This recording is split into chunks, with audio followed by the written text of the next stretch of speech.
Hey there, everybody. How are you doing today? Hey, it's day 2 of my Leadville Diaries. That's right, I've been out in Leadville for 2 solid days now, getting ready for the Leadville Trail 100 next Saturday. What is that, about 9 days away? Holy cow, where does time fly? Seems like just yesterday I was hitting that big old send button on the internet, signing up for the run camp and for the Leadville Trail 100. Man, time flies fast. Hopefully the miles are in, the elevation's in, the fitness is in. Now there's nothing left to do but run it. This morning I got an invite from a Facebook friend, Steven. Said, hey, you want to go to Hope Pass? I'm in, man. So I met him the first thing, 7 o'clock this morning. Great guy. And I can't speak enough about the ultra running community. What a great bunch of people. From being just Facebook friends to now hanging out together for almost 3 hours, telling stories. Real good bonding experience. But I met him out in Twin Lakes at 7 o'clock this morning. We drove up the road a little bit to Willis Gulch. Got our run stuff on, got our brains right, and then headed out on the trail and climbed up to the top of Hope Pass, 12,600 feet. Hung up there a little bit, sight saw, talked to a few people, got some good photo ops in, and then we headed back down. Took us, I think, 3.5 hours to go up and back, 9 miles or so. It was a good time. We were sometimes moving at race pace, and sometimes we just took it easy and talked to a few other hikers and just enjoyed the day. And what a beautiful day it is.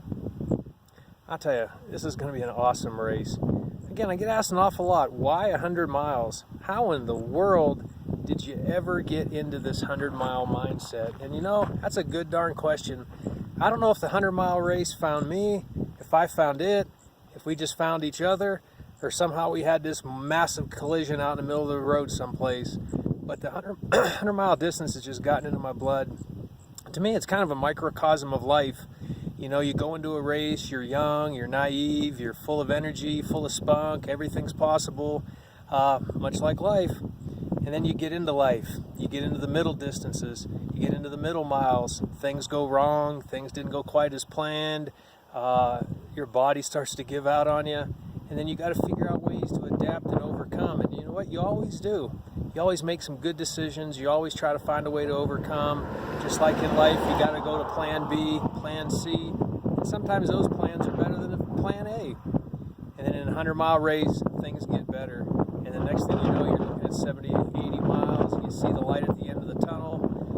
And then everything is possible. The finish is in sight. You've made your decisions. You've overcome. And now it's time for victory. So I just love that 100-mile race. It's like life in a day. You know, when you're shooting for under 24 hours, it is a day. And for the Leadville Trail 100, my day is going to be 30 hours. All I got to do is keep moving for 30 hours, 100 miles, and I'll get that buckle. I think Ken Klober said in one of his intros, he says, you know what? It's only going to hurt for 30 hours. Defeat is going to hurt for a lifetime.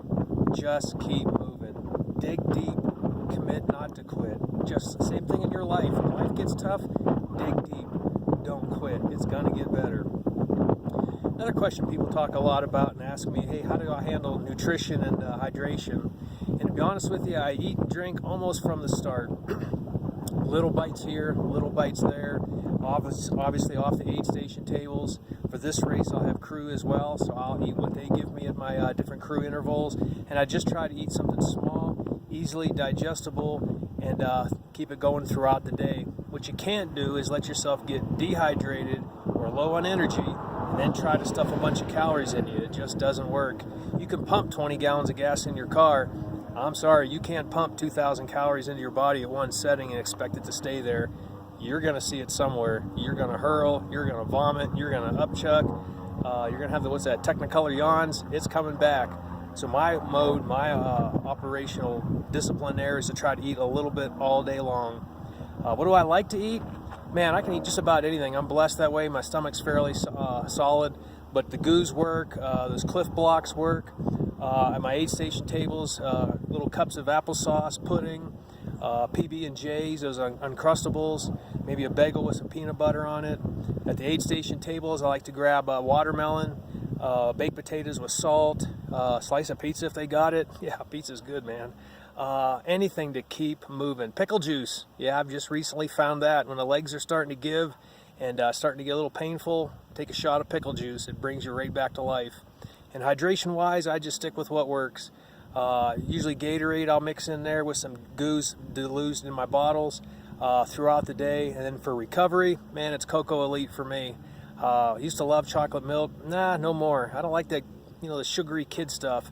Once I'm done with a race and I need to refuel and rehydrate and recover, it's Cocoa Elite, their protein recovery drink. It tastes great. It's got the flavor of a light touch of chocolate, cocoa bean in it, and mixed with almond milk. Man, that stuff's good, and it gets me rehydrated. So here we go, 9 days, Leadville Trail 100. I'm out here Twin Lakes right now. It's what you see in the background, as well as Hope Pass is back there, and the little town of Winfield. It's way in the yonders over behind that big mountain we're going to cross. Just got to get it done. All right, people, love talking with you. I hope you enjoy the little diaries. If you do, jump on the subscribe button, give me a little like here and there, share a little bit of love, tell your friends, all your relatives, all that. And number one, give a big shout out to everybody that lets us do this. All our supporters, all our crew, all our neighbors, all our co-workers, husbands, wives, spouse, boyfriends, girlfriends, sons and daughters, everybody who lets us come out and do this crazy thing that we call ultra running. It takes a community. I just happen to be the person that's going to go out there and actually run. They've got the tough job putting up with me. All right, grab yourself a slice of pizza, love life, hug on them puppy dogs, do what makes you happy, and have a good day, man. All right, out.